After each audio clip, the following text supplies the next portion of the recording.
Assalamualaikum warahmatullahi wabarakatuh.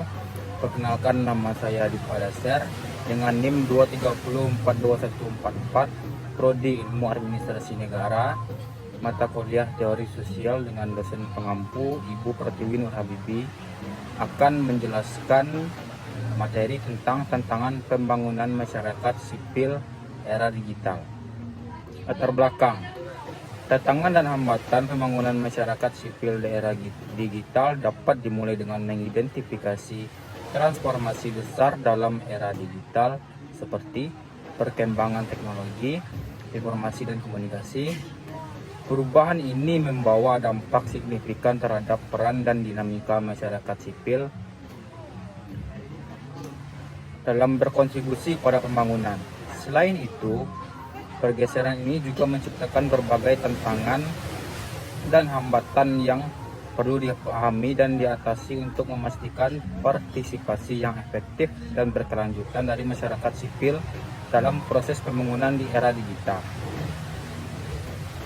Latar belakang pembangunan masyarakat sipil di era digital sangat kompleks dan penuh tantangan. Perubahan teknologi komunikasi dan dinamika sosial telah menciptakan sejumlah hambatan yang perlu diatasi. Kemajuan digital membuka peluang baru, tetapi juga menghadirkan tantangan seperti ketidaksetaraan akses, keamanan data, dan keterampilan teknologi yang diperlukan untuk berpartisipasi aktif.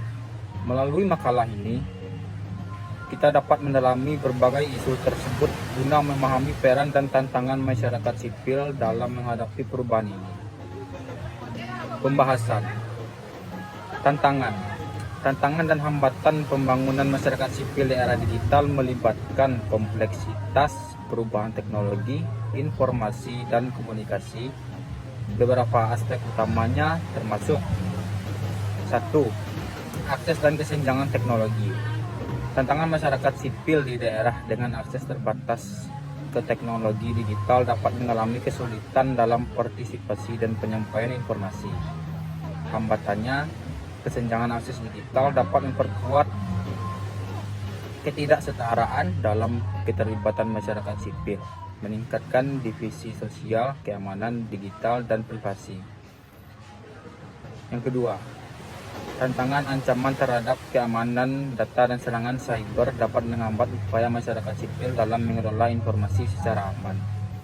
Hambatannya yaitu perlindungan privasi menjadi isu kritis, memerlukan strategi yang matang untuk melibatkan masyarakat tanpa mengorbankan keamanan informasi. Selanjutnya, pola komunikasi dan interaksi.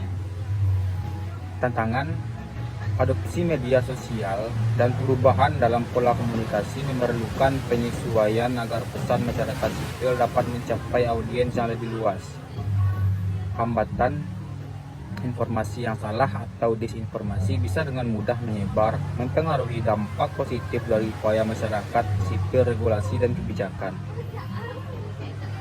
Tantangan, perubahan cepat dalam teknologi seringkali melampaui regulasi dan kebijakan yang ada, menciptakan ketidakseimbangan dalam upaya masyarakat sipil. Hambatan, perlunya kebijakan yang responsif dan fleksibel untuk mengakomodasi dinamika digital dan mendorong partisipasi yang aman dan efektif.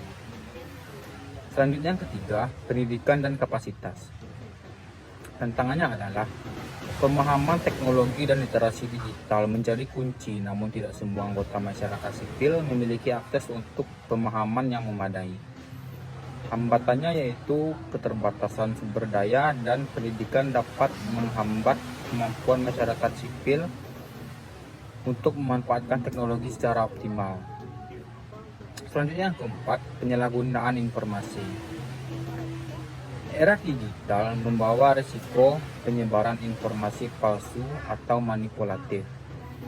Masyarakat sipil perlu meningkatkan literasi digital dan kritisitas informasi. Hambatan pembangunan masyarakat sipil di era digital. Yang kelima, ketergantungan pada teknologi. Ketergantungan berlebihan pada teknologi dapat merugikan hubungan sosial dan keberlanjutan tradisi lokal isu privasi. pengumpulan data yang besar oleh entitas digital seringkali melibatkan isu privasi.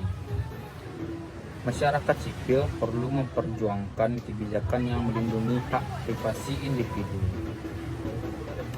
Selanjutnya yang keenam yaitu kurangnya keahlian digital.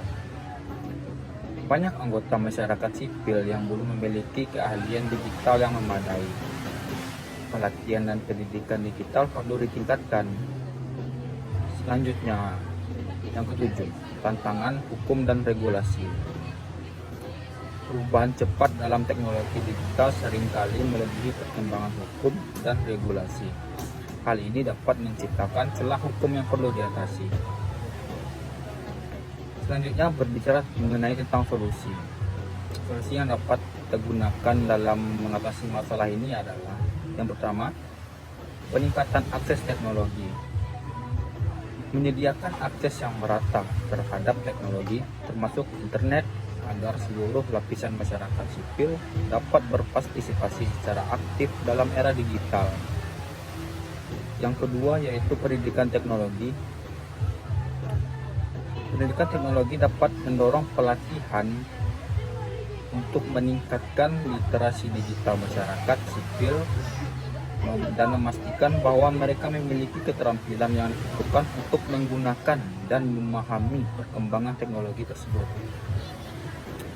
Selanjutnya yang ketiga, perlindungan privasi dan keamanan data. Menerapkan kebijakan dan regulasi yang ketat untuk melindungi privasi dan keamanan data masyarakat sipil sehingga mereka merasa aman dan percaya saat berinteraksi dalam lingkungan digital. Yang keempat, partisipasi inklusif. Mendorong partisipasi inklusif dalam pengambilan keputusan dan pembangunan kebijakan, memastikan representasi masyarakat sipil dari berbagai lapisan dan kelompok dalam proses ini. Beberapa solusi untuk mengatasi tantangan dan hambatan pembangunan masyarakat sipil di era digital melibatkan peningkatan literasi digital, pengembangan keamanan cyber, dan peningkatan aksesibilitas teknologi bagi semua lapisan masyarakat. Selain itu, kolaborasi antar pemerintah, sektor swasta, dan organisasi masyarakat sipil dapat memperkuat upaya pembangunan yang inklusif dan berkelanjutan. Baiklah, sekian penyampaian materi dari saya mengenai isu tentang tantangan pembangunan masyarakat sipil era digital. Mohon maaf apabila ada kesalahan. Assalamualaikum warahmatullahi wabarakatuh. Baiklah, berikut slide dari materi yang telah saya sampaikan tadi akan saya tampilkan setelah video ini.